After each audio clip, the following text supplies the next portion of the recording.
Artsaq məsələsi və s. Artsaq yoxsa Qarabağ məsələsi? Çünki Ermənistan artıq rəsmi olaraq Qarabağı Azərbaycanın ərazisi kimi tanıyır.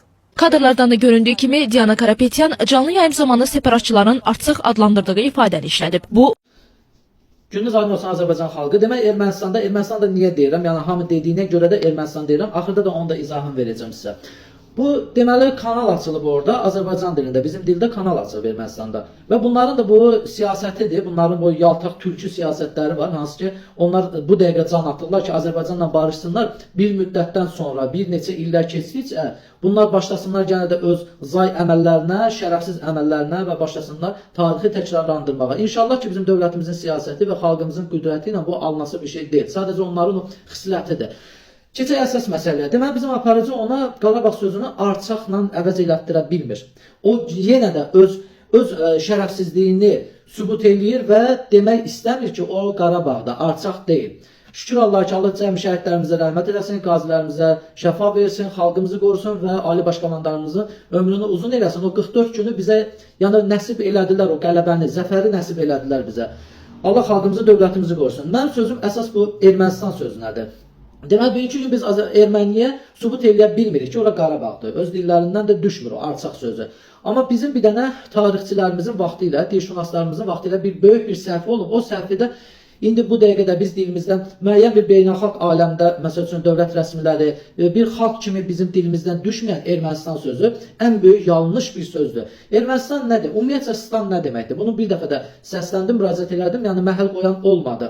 Mən sadəcə öz fikrimi deyirəm. Stan sözü hardan gətirilib? Stan sözü Orta Asiyadan gəlmə sözdür. Stan ölkə, yer, yurt, vilayət deməkdir. Və bugünkü gün biz məsəl üçün deyirik ki, Özbəkistan Özbəyin ölkəsi, Gürcüstan Gürcünün ölkəsi, Qırğızstan Qırğızın ölkəsi və bununla da bərabər biz Ermənistan deyəndə demək dilimizlə, öz dilimizlə deyirik ki, Erməninin ölkəsi. Bu şərəfsizlərin ölkəsi olmayıb, baxın, bunlar Suriyadan, Livandan gəlmə hay tayfalar olub. Birinci Pyotr Allah lənət eləsin. Gətirib onları yerləşdirib İrəvanda ki, biz Oğuz türklərindən Osmanlı türkü birləşməsin. Və o Ermənistanı da biz deməklə biz təsdiqləyirik ki, ora İrəvan Erməninin ölkəsidir. Yəni əziz xalqım, mənim bu dilşünaslara da sözüm və müraciətim, xahiş edirəm. Düzdür, bu bugünkü gün çətin məsələdir. Beynəlxalq aləmdə ola bilsin qınanlar ki, bir Ermənistanı bir ölkə kimi tanımırlar. Amma yenə də bunu hansısa bir variantla bu adı dəyişmək olar. Çünki oranın gözəl qədim adı var İrəvan. Tarixən də bizim əbədi torpaqlarımız olub.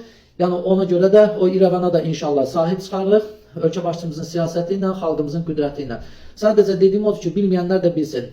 Yenə təkrar edirəm, Stan sözü ölkə, yer, yurt deməkdir. Ermənistan deyəndə biz Erməninin ölkəsi kimi onu təsdiqləyirik. Öz dilimizdən təsdiqləyirik. Amma bugünkü hansı şərəfsiz erməni Azərbaycan dilində kanal açıb və o artsaq sözündə o qorxur deməyə. Çünki onun başını oynatırlar. Çünki onlarda birlik var. Amma biz də bir olaq. Və müraciət edirək bu dilşünaslarımızdan, hansı ki köhnə dilşünaslarımızın, köhnə tarixçilərimizin səhvini düzəldək. Düzəldək o Ermənistan sözünü dilimizdən yığışdıraq, kitablarımıza hər bir yerə İrəvan deyib bir yəni tarixə salaq.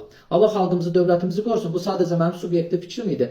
Mən bildiyim qədər Ermənistan demək düzgün deyil. Kiməsə də göstəriş vermirəm, çünki bu ümumi Azərbaycanda işlənilən bir sözdür. Allah xalqımızı, dövlətimizi qorusun.